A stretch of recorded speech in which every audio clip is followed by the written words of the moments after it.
मशहूर social activist Sheikh Sarfuddin दाबी हैं जिन्हें पोचूदा के नाम से जाना जाता है। दादा, कैलकाटा इलेक्ट्रिक सप्लाई की तरफ से जो बिल आ रहा है पिछले 2 महीने से, काफ़ी सारे लोगों का ये हमारे पास मैसेजेस आ रही थी कि काफ़ी बढ़कर बिल आ रहा है। जो एवरेज जो बिल आता था, जिसका 150-200 के करीब बिल आता था, वो बढ़कर 1200-1500 हो गया, और जिनका 400-500 आता था वो 3000 3,500 के लगभग। क्या कहना चाहेंगे इस चीज़ को लेकर?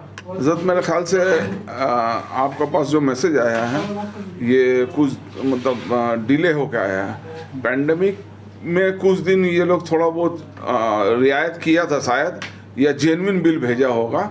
उसके बाद से तो ऐसा बिल भेज रहा है, वो चाहे अमीर हो या गरीब हो, सबका हालत बुरा कर देगा। पता नहीं क्यों कहीं से भी कोई क्वार्टर से कोई रेजिस्टेंस नहीं हो रहा। ये एक मास मूवमेंट होना चाहिए, ये होना चाहिए जो कम से कम आदमी को थोड़ा राहत मिले। सीएससी का बिल का ये आलम है कि हर महीना, ऐसे तो आदमी का नौकरी चाकरी है नहीं, और महीना का जैसा 1 तारीख होता तो हार्ट बीट बढ़ जाता, जो कितना का बिल आएगा, आदमी हर वक्त परेशान रहता। आजकल तो नेट पे भेज देता है तो आदमी परेशान रहता, जो महीना नेट खोलने से उसका आधा खून सूख जाता है। SMS आ जाता था SMS? हाँ, वही SMS से मतलब वो आधा खून सूख जाता देखने के लिए कि महीना में वो 5,000 कमाया, 4,000 का इलेक्ट्रिक का बिल आ गया। तो कहाँ से देगा आदमी, और नहीं देने से बिल काट देगा। सीएससी में जाने से पहला बोलता, पहला बिल जमा दीजिए, उसके बाद कोई बात होगा। तो इसी के लिए ये जुल्म को रोकना चाहिए। और जहाँ तक गवर्नमेंट का मामला है, गवर्नमेंट को भी कुछ स्टेप लेना चाहिए, वो ताकि कम से कम गरीब आदमी, जो मजबूर आदमी, जो परेशान आदमी, जो मेजॉरिटी ऑफ सोसाइटी है, वो कम से कम बचे। दादा, एक चीज़ देखा जा रहा है, चूँकि आप ग्राउंड से जुड़े हुए रहते हैं, काफ़ी सारे लोगों से मिलते हैं, ख़ासतौर पर हेल्थ के प्रॉब्लम्स में तो ज़्यादातर गरीब तबके के लोग आते हैं। इनमें क्या देखा जाता है दादा, जो ये ऐसे तो परेशान रहते हैं हेल्थ को लेकर के, जो एक्सपेंसेस रहती है हेल्थ एक्सपेंसेस, और उस पर इतना जो बढ़कर बिल आ रहा है, इस पर हज़रत एक दोहरा मार हो गया ना। एक तो इलेक्ट्रिक का बिल का मामला आ रहा, दूसरा हेल्थ का मामला। जहाँ तक हमारा वेस्ट बंगाल गवर्नमेंट का, ममता बनर्जी का जो पॉलिसी है, ये इसको जितना भी आप उनका तारीफ कीजिए वो कम है। दीदी का राज में, ममता बनर्जी का राज में, वो उनका पॉलिसी ऐसा है कि उनका राज में, ममता बनर्जी का राज में, कोई बिना खाए नहीं मरेगा, कोई बिना इलाज किए हुए नहीं मरेगा। सबको खाने का हक है और सबको इलाज कराने का हक है। ये दीदी ने कर दी है। लेकिन अब आवाम के ऊपर भी कुछ जिम्मेदारी है।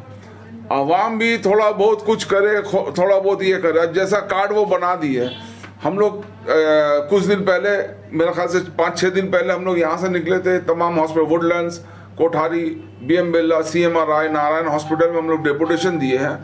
दे के बोले हैं, जो ममता बनर्जी ने ये कार्ड बनाया, आप लोग क्यों उसको एक्सेप्ट नहीं कर रहे?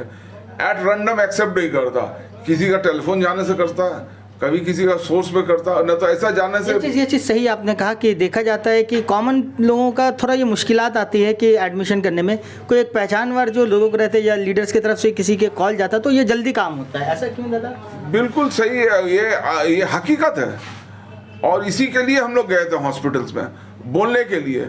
जो कॉमन आदमी, जब दीदी इसका ये सिस्टम बना हुआ है, और हम उनसे रिक्वेस्ट भी की है, आपका 500-600 बेड्स है हॉस्पिटल में, 400-500 बेड्स है, अगर 50-60-70 बेड्स को आप अगर फ्री, या 700 तो गवर्नमेंट पे करती है, वो तो नॉर्मल जो चार्जेस होता है वो पे करती है। कम से कम ये तो आपको करना ही पड़ेगा, करना चाहिए भी। आप पैसा कमाइए, खूब कमाइए, आप अच्छा रहिए, लेकिन कोई बगल में गरीब कोई तड़पता हुआ बिना इलाज किए मर जाएगा, आपका इंसानियत झिझोड़ नहीं देगा आपको। आप कैसा, आप तो at the end of the day we are all human beings. आपको भगवान का पास, खुदा का पास, अल्लाह पाक के पास जाके जवाब देना पड़ेगा। जो एक आदमी तड़पता हुआ क्यों मरा, आपका पास ये रहते हुए। कुछ दिन पहले हम लोग ICU के लिए भी मूवमेंट किए थे, ये बोलने के लिए हमारे यहाँ पर कम से कम कुछ लोग 150-200 ICU बेड होगा। और हम देखते हैं कि जब PG में जाता है तो PG में बेड नहीं रहता, हकीकत बेड नहीं रहता। और वहाँ उसके बाद जब ये तमाम हॉस्पिटल्स में लेकर आता है तो आने के बाद ये लोग बोलते हैं 50,000 डिपॉजिट दो, 70,000 डिपॉजिट दो। पीजी का आपने कहा तो एक चीज़ और देखा जाता है, पीजी में लोग कहते हैं कि ऐसे बेड नहीं है, लेकिन अगर कोई ब्रोकर वगैरह को पकड़ते तो वहाँ से मिल जाता उन लोगों को। नहीं, आईसीयू का मामला बिल्कुल बिल्कुल ऐसा नहीं है। हम डिपार्टमेंटल का बारे में सुनते हैं ऐसा। आईसीयू का मामला बिल्कुल ऐसा नहीं है। आईसीयू तो वो आलम है जो वहाँ पर 24 घंटा आदमी बैठा हुआ रहता है आईसीयू के बेड के लिए। और ये क्राइसिस है, हमारा यहाँ पॉपुलेशन क्राइसिस है, हमारा यहाँ पॉपुलेशन बहुत ज़्यादा है, पॉपुलेशन क्राइसिस है, ये है, इसको मानने पड़ेगा। लेकिन हमारा गवर्नमेंट तो कोशिश कर रही है कि ये तमाम प्रॉब्लम को सॉल्व करने के लिए। लेकिन उसके साथ साथ ये कॉर्पोरेट हॉस्पिटल्स जो है, इसका पर भी तो कुछ जिम्मेदारी होता है। अच्छा, एक बात बताइए, आईसीयू का जो सिस्टम है वो तमाम सिस्टम रहने का बावजूद भी आप डॉक्टर्स को पैसा देते हैं, आप नर्सेस को पैसा देते हैं, आपका तमाम मशीनरीज जो है वो वहाँ रहता है, आपका इलेक्ट्रिसिटी जो आईसीयू में चलता है, एसी वगैरह, उसका तमाम पैसा आपका लगता है। लेकिन जो 50,000 दे सकता है उसको रखा है, बाद बाकी 500 बेड, 700 बेड, 10 बेड खाली फेंक के रखे। और वो 5, 7, 10 खाली आवाम जो है, गरीब आवाम, आपका गेट का बाहर, हॉस्पिटल का गेट का बाहर कितना बार ऐसा देखा गया है कि वो रिफ्यूज किए, 50,000 रुपया मांगे, निकलते हुए उनका दम टूट गया, तड़पता वो इंसान मर गया। तो ये इसका जवाब वो भगवान के पास, अल्लाह के पास क्या नहीं देगा? उसको देना पड़ेगा, इसका जवाब उसको देने पड़ेगा। तो ये जो है, हम लोग इसके लिए गए थे तमाम हॉस्पिटल्स पे, लेकिन वो हॉस्पिटल्स बोले हमको उस वक्त जो आमी देखी, আমরা চেষ্টা করছি, আমরা बोलছি, लेकिन पता नहीं आज तक उसका कोई जवाब नहीं आया। तो ये बहुत दुख की बात है। ये जो हमारा यहाँ का जो खिदिरपुर, खास करके खिदिरपुर में अल्लाह पाक का इतना मेहरबानी है, एहसान है कि बड़ा बड़ा जो हॉस्पिटल्स है यहाँ पर मौजूद है। लेकिन ये इसका दुख भी ये है कि हम लोग उस हॉस्पिटल से गरीब आवाम को फ़ायदा नहीं पहुँचा पा रहे। CMRI जो है एक ऐसा हॉस्पिटल है जो हमेशा गरीब लोग के लिए फ्री ऑपरेशन करता था, पेंडेमिक में भी बंद है, लेकिन बिल्कुल मुफ्त में, एक नया पैसा नहीं, ऑपरेशन करता था और सिर्फ मेडिसिन का पैसा लगता था।